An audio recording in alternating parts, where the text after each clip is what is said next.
Il girare questo corto è stata un'esperienza molto bella, perché prima di tutto c'è stato il doverlo progettare, ambientare, dare una connotazione ai differenti personaggi, farli nascere, farli crescere e piano piano scrivere questa storia con una sceneggiatura. Secondo me è stata una bella occasione quella di lavorare sulla creazione di una storia su un tema quotidiano di lavoro. Le parole dentro, fuori, il vedere, l'osservare, cioè sono state le parole che hanno un po' fatto discutere il nostro gruppo e sono molto presenti nella partitura.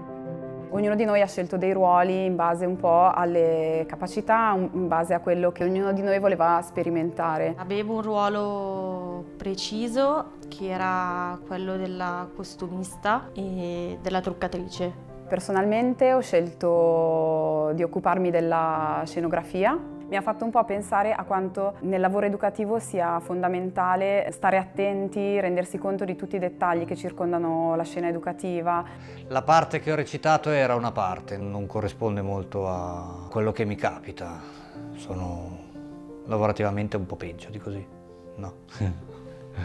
Lavorativamente un po' diverso. Non ho recitato, però è stato fantastico piazzare la macchina, mettere le luci. Comunque eravamo 15-16 persone, quindi ognuno faceva il suo pezzettino, ci interscambiavamo. Ogni tanto magari guardavi un po' attorno a te e vedevi tante persone che erano impegnate in diversi ruoli. E questo è proprio la magia del cinema. È partita come un'esperienza di formazione, l'ho vissuta all'inizio come un corso, vado, ascolto, prendo appunti, mi confronto, però piano piano attraverso proprio il metodo del fare, del partecipare, mi sono sentita sempre più coinvolta, ma coinvolta come Elena, come persona. Mi ha cambiato proprio il modo di fare, il modo di vedere le cose proprio da un punto di vista pratico. Sicuramente mi ha fatto misurare con il senso del limite. Per quanta paura io abbia dovuto in qualche modo gestire, ho invece sperimentato che se ci si butta ce la si può fare e ogni tanto probabilmente nel nostro lavoro questo aspetto si dimentica. Un metodo che si può benissimo utilizzare con la stragrande parte dell'utenza con cui noi lavoriamo, facilitando il lavoro dei ragazzi e mettendoci giustamente anche del nostro. Credo che ognuno possa trovare il proprio posto, la propria posizione, il proprio modo di sperimentarsi. Per esempio noi nella nostra esperienza abbiamo provato a fare una giornata di riprese con degli utenti dei nostri centri. Sicuramente mi è piaciuto tanto le riprese con i ragazzi.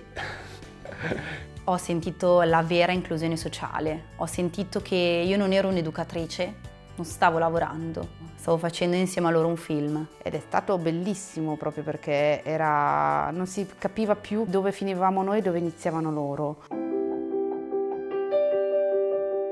Mi ha fatto rivedere un po' il mio pensiero sull'inclusione, perché credevo di saperla tutta. Inclusione è vedere ognuno per quello che sa fare, è aiutarlo o trovare gli strumenti adeguati perché ognuno possa esprimere se stesso per il suo meglio, insomma. L'inclusione come possibilità per le persone con disabilità di poter essere valorizzate e riconosciute dall'ambiente, dal contesto, dalla società.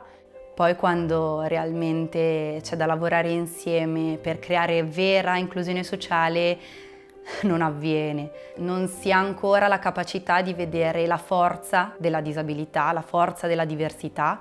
E la cosa che a me un po' colpisce è che si parli di inclusione sociale senza troppo indagare con le persone che a questo punto sono escluse socialmente che cosa vorrebbero, che cosa intendono. La cosa che ho fatto è stata quella di chiedere agli utenti con cui lavoro che cos'è per loro inclusione sociale. Una persona ha detto che io sono incluso nel CDD, un'altra persona ha detto che inclusione sociale è andare a raccogliere margherite nei prati. Comunque non tutte le persone che vivono nei CDD o che comunque partecipano alla vita del CDD vogliono essere inclusi. stanno bene anche lì dove stanno.